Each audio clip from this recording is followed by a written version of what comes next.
Not a war, not a dictator. A mistake. Small, stupid, avoidable, and it killed 122 million, all from one decision. Butterfly effect? Noun. A stupidly small mistake with consequences that make no sense. Let's test that. 1914. You're a driver. You take a wrong turn.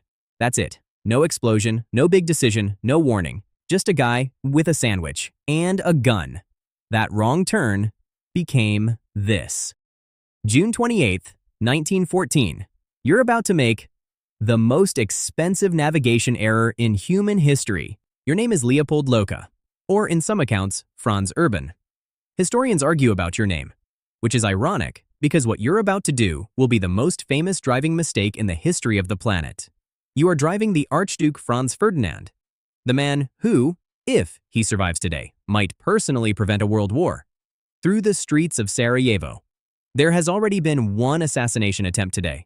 Someone threw a bomb at the car. The bomb bounced off, blew up a different car, and injured about 20 people. So the Archduke understandably wants to go to the hospital to check on the people hurt by the bomb that was meant for him. This man had a level of composure that most of us will never achieve. You, the driver, take a new route to the hospital. Nobody told you the route had changed. Nobody told you where to turn. You take a wrong turn onto Franz Josef Street. You realize your mistake. You stop the car.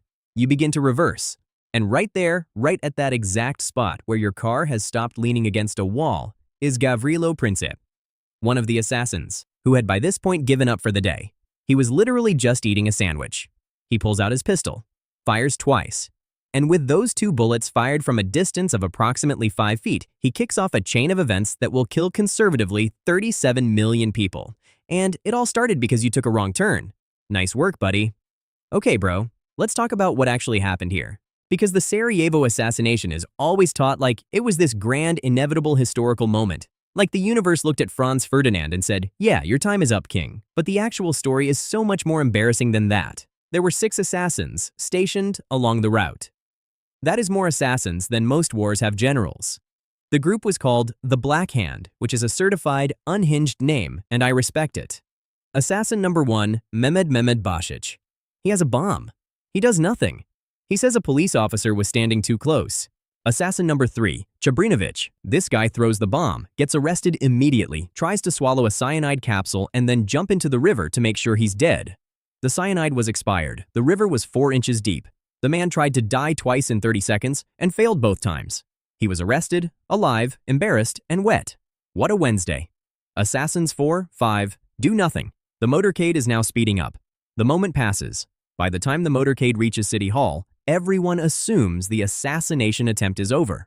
The Archduke gives his scheduled speech and apparently roasts the mayor of Sarajevo to his face for the warm welcome that almost got him blown up. Certified savage behavior from a man who just survived a bomb. Absolute unit. And then, after the speech, the Archduke decides to go visit the bomb victims at the hospital. The route gets changed last minute. Nobody tells the driver. Driver takes the old route. General Potirek, who is in the car, tells the driver he's going the wrong way. Driver hits the brakes, stalls the engine, right in front of Gavrilo Princip and his sandwich. This is not grand destiny. This is a logistics failure so catastrophic it killed 37 million people. Your Uber driver has done better route planning than this. Let's be real for a second. The Austro-Hungarian Empire knew about threats against Franz Ferdinand. There were leaked reports. There were warnings. Multiple governments had whispers of a plot. And the security detail for the Archduke's motorcade through a known hostile city? Approximately, not enough. There were roughly a dozen unarmed police officers lining the streets. The car was an open-top vehicle. In 1914, in a city where multiple people actively wanted him dead. That's not a security detail. That's a parade. The man was basically a slow-moving target in a festive hat.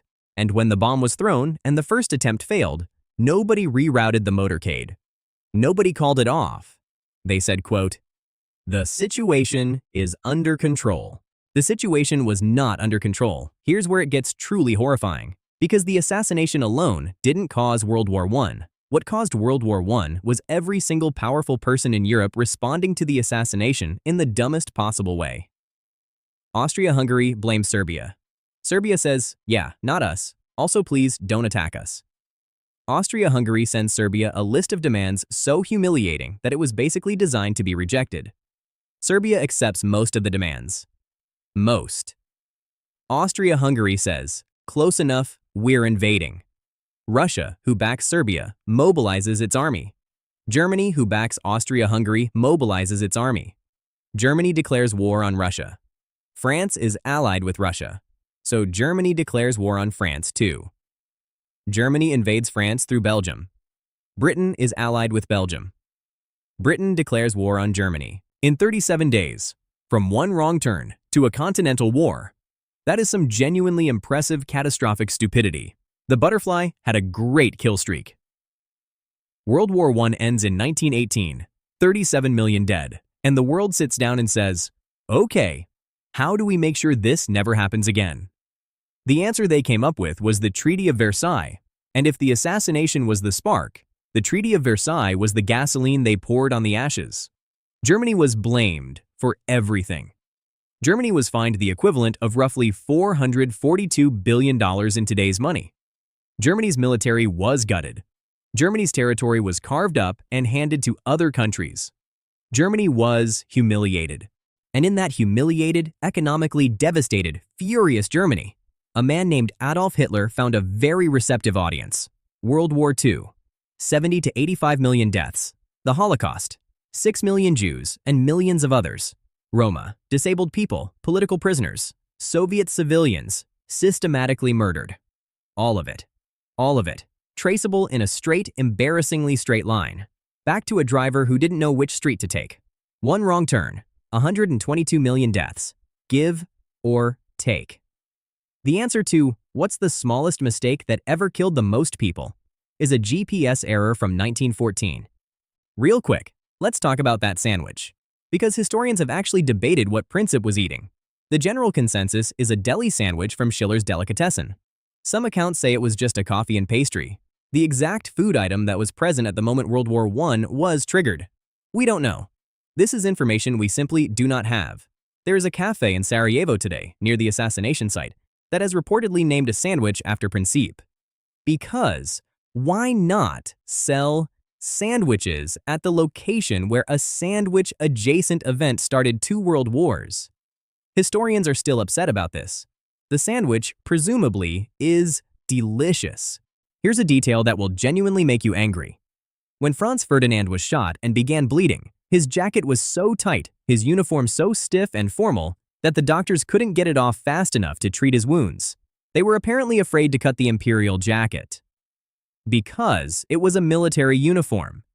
Because protocol said you don't cut a royal's uniform. Protocol. In this moment. This is the kind of bureaucratic brain rot that changes history. He was shot at approximately 10:45 a.m. and was dead by 11 a.m., 15 minutes, because nobody wanted to commit a fashion crime. When Chabrinovich threw the bomb and it bounced off the Archduke's car, it exploded under the car behind it. That car contained Lieutenant Colonel Count Franz von Harrach and his aide. Multiple people were injured. But here's the quietly absurd detail. The bomb had a 10-second delay fuse. Chabrinovich timed it perfectly for the Archduke's car. But because the driver sped up when he heard the commotion, the bomb landed under the wrong car. The entire assassination failed because a driver instinctively pressed the gas pedal, and then succeeded because a different driver didn't know the route. 2 driving decisions, opposite outcomes. One species, we really are something else. So here's the part where we're supposed to tie this into a lesson. Where we say something like, this teaches us to double-check our routes, or communication is important in high-stakes situations. And sure, yeah, those things are true. But that's not actually the interesting part. The interesting part is this. Every single person in this story was doing their job. The driver was driving. The general was advising. The assassins were, in their own horrifying way, committed to their cause. The diplomats were negotiating. The emperors were protecting their empires. Nobody woke up on June 28, 1914 and said, today I'm going to start a war that kills 100 million people. They were all just reacting, step by step, mistake by mistake, each one small enough to seem reasonable at the time. And that is the thing that should genuinely disturb you. Not that evil people did evil things. We're comfortable with that narrative. We know what to do with a villain. What we don't know what to do with is a catastrophe built entirely from reasonably taken decisions and mildly unfortunate logistics. Because if the worst things in history happened because of chaos and miscommunication and a guy not knowing which street to take, what does that say about right now? What are the wrong turns happening today that nobody's tracking? What meetings are being missed? What warnings are being thrown away as paper airplanes? History doesn't always look like a villain twirling a mustache. Sometimes it looks like a driver, in a city he doesn't know well, reversing a car slowly on a street he didn't mean to turn onto. And a hungry man leaning against a deli wall, looking up. The butterfly didn't flap its wings on purpose, it was just trying to eat a sandwich. The entry for butterfly effect has been updated. Previous definition: a small change causing large consequences. Current definition: a wrong turn, a stalled engine, a deli sandwich, and approximately 122 million reasons to always check the route before you drive.